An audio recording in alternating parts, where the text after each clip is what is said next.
All right, music fans, welcome back. Harmless Dave back again, talking about real music in real time for a couple of people out there. Real people, maybe not so real, just like you and just like me. All right, I've got this album here to share again. Winter's Coming from the Bridget Kelly Band. Um, Doing very well on all the independent music charts, the blues music charts. Really a fantastic album from start to finish. And consider these guys friends of mine. I was on the bandwagon before they hit number one on all the indie charts. Just saying. They're from Florida, so I've seen them play two or three times at least in concert. Winter's Coming, featuring Bridget Kelly on lead vocals and the amazing Tim Fick on lead guitar. Go see them live if you have the chance to do so. All right, going to be talking about the Rock and Roll Hall of Fame, which isn't really into rock and roll anymore.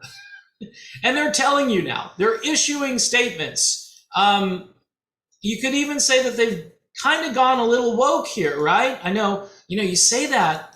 The news media makes fun of people, by the way, that say, where woke goes to die. Like here in the state of Florida, the governor has said that. And people are like, what's that mean? What's woke? What is he talking about? It's interesting because none of this lingo, which catches on via alternative media and social media platforms, none of that seems to catch on in the mainstream. It because they can't admit that they have a problem. And if you say woke, then people are going to wonder, what does that mean? And then they're going to have to explain what woke means. Well, in the case of the Rock and Roll Hall of Fame, right, they have a mission statement now, which is designed apparently to counter complaints about country and hip hop artists being honored by the organization. The move comes just days before the Rock Hall announces its next class of nominees. Now, they talk about youth culture, okay? Artists that have appealed to youth culture. And I don't know where Lionel Richie and Dolly Parton really met that criteria. I don't see it. And here's the statement. And again, I think this is an old statement, but they've repackaged it again. From its inception, rock and roll has had deep roots in rhythm and blues and country music, the Rock Hall said at the time. It's not defined by any one genre, rather a sound that moves youth culture. Can I just say that that part of the sentence is one of the most ridiculous things I've ever heard. It's a sound that moves youth culture, rock and roll. Started by a almost middle-aged man by the name of Bill Haley, kind of, right? Elvis Presley, Bill Haley. Bill Haley wasn't representative of youth culture, but I think everybody was into the music that was coming out from the 1950s. And yeah, initially the kids were listening to it. So why is it more important to appeal to youth culture with a sound? I don't understand why we've decided to segregate and even instill a little bit of ageism into how people enjoy music. Well, it doesn't move youth culture, Bob, so I guess it's not any good. To the contrary, a lot of that youth culture that got moved, it was done a lot of times by teeny bopper bands and bubblegum music, which isn't bad per se, but it's not quite as sophisticated as some of the music that moved other age groups. Anyway, the new statement shared during an online press event by Rock Hall president and CEO Greg Harris on Monday expands on that sentiment. Born from the collision of rhythm and blues, country and gospel, when are they going to start putting in like Christian music artists? That ain't going to happen. rock and roll is a spirit that is inclusive and ever changing. Oh, inclusive. See, that's the word for this century. Everything has to be inclusive. If it's not inclusive, it isn't any good. You know what I mean? I mean, if I just like one style of music, people immediately accuse you of not liking another style. And I may focus on that style. I may like that style the best. Doesn't mean I don't like other styles, but you have to include everything. Well, it's not really rock and roll, but we've decided that we need inclusion. Okay, all right. The Rock and Roll Hall of Fame celebrates the sound, here he goes again, of youth culture and honors the artists whose music connects us all. I still don't understand youth culture here.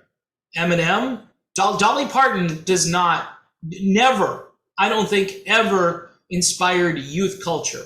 She's like 78 years old or something. I don't know if she's quite that old. I think she's at least 76. She's had so much work done that it's hard to know. Eminem, okay. Again, Lionel Richie. Lionel Richie, probably the most mild-mannered. And by the way, I didn't disagree with Lionel Richie. I didn't disagree with that.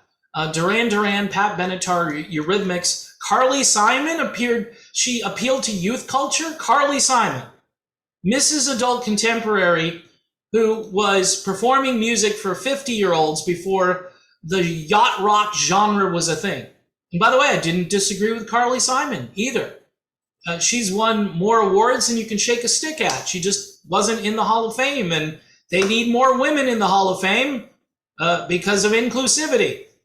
And that's why you had Dolly Parton, Pat Benatar, Eurythmics with Annie Lennox, and then Carly Simon. That's what they were doing last year, and everybody can see this, you know? And then Judas Priest gets in on some technicality. Well, we gave them some kind of a Lifetime Achievement of Greatness award, and we stuck them not in the main campus where all the trophies are over here, the plaques. We put them kind of in the back over here. Judas Priest, because they're heavy metal. We don't want heavy metal too close, you know, because it doesn't appeal to youth culture. What? Heavy metal?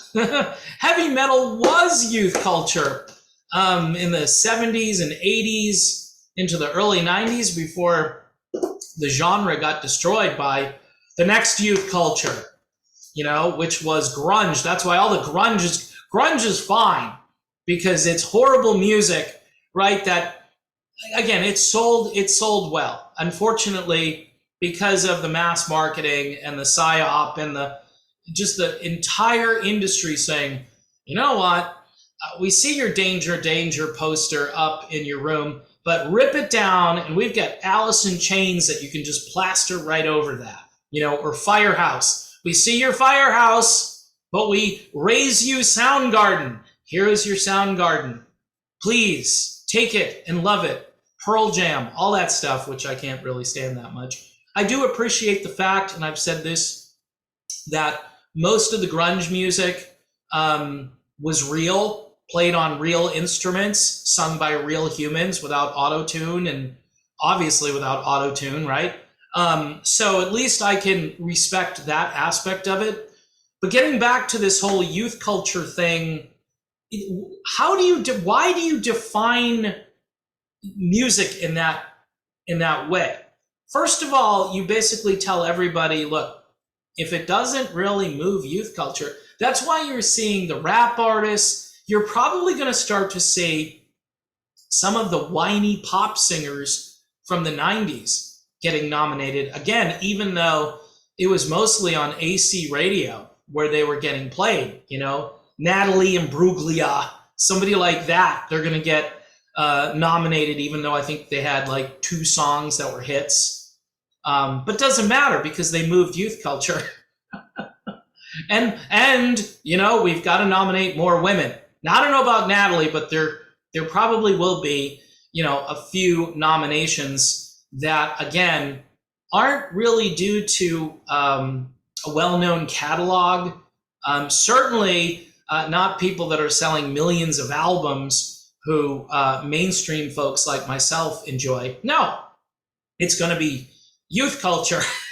Again, I'm still just perplexed. I don't understand what that even means. But that's the statement from the Hall of Fame. So, to counter all the bad publicity they're about to get, because now they put it out there. They're like, look, what we're all about. We're not about rock and roll like we used to be. We're about youth culture and, putting people in there that aren't in there, that should be in there, that we think should be in there, that most people don't think should be in there. And all those bands that we've skipped over, like America and Styx, REO Speedwagon, Kansas, Blue Oyster Cult, The Guess Who, Bachman Turner Overdrive. I mean, Steppenwolf, I keep talking about them. Jim Croce. Dan Fogelberg. No, sorry. Didn't appeal to youth culture, right? but it's arbitrary because Carly Simon didn't appeal. Lionel Richie and Dolly Parton, youth culture. And by the way, if you're going to converge on all the country stuff, like, because you're saying, okay, Dolly was country, obviously, predominantly. All of that great material from the 1990s, all of those country artists, how come George Strait isn't in the Rock and Roll Hall of Fame? Why not? I mean, he appealed to youth culture in Texas in the 1980s, I'm sure, right? Somebody who is fairly young must have listened to it. Travis Tritt, he appealed to youth. He was rebellious too, but he isn't the right kind of rebellious for the Hall of Fame. So they want you to rebel against people with normal American Christian non-woke values. That's what they want to put into the Hall of Fame. A lot of it is politics. A lot of it is they tend to like the weird, rebellious, underground music that nobody listened to. They like that, along with annoying people, because most believe that, LL Cool J, yeah, I'm sorry. If you want to put a genuine R&B artist in there who had a full band, a guy like Bill Withers, for instance, or I'm just trying to think of names off the top of my head, Earth, Wind, and Fire. Those are good examples, right, of people or artists that had a basis in their music that wasn't just, electronic or sampling. But see, you're not cool now if you don't like that kind of thing. You're like, oh, you're some relic from, Boomerville. And yeah, guilty as charged. But anyway, folks, it's just another kind of like sad commentary on where we're at when it comes to the music industry. And this is why, football, for instance, a sport that used to celebrate rock and roll at halftime, they run from rock and roll at halftime. During the pregame, the outdoor festivities, you might see a band that you like somewhere if you can find them, but they won't get near a television camera. They're lucky they're even going to get some kind of a placard or a poster advertising that they're actually going to be there. You got to double, triple check the website to find out more.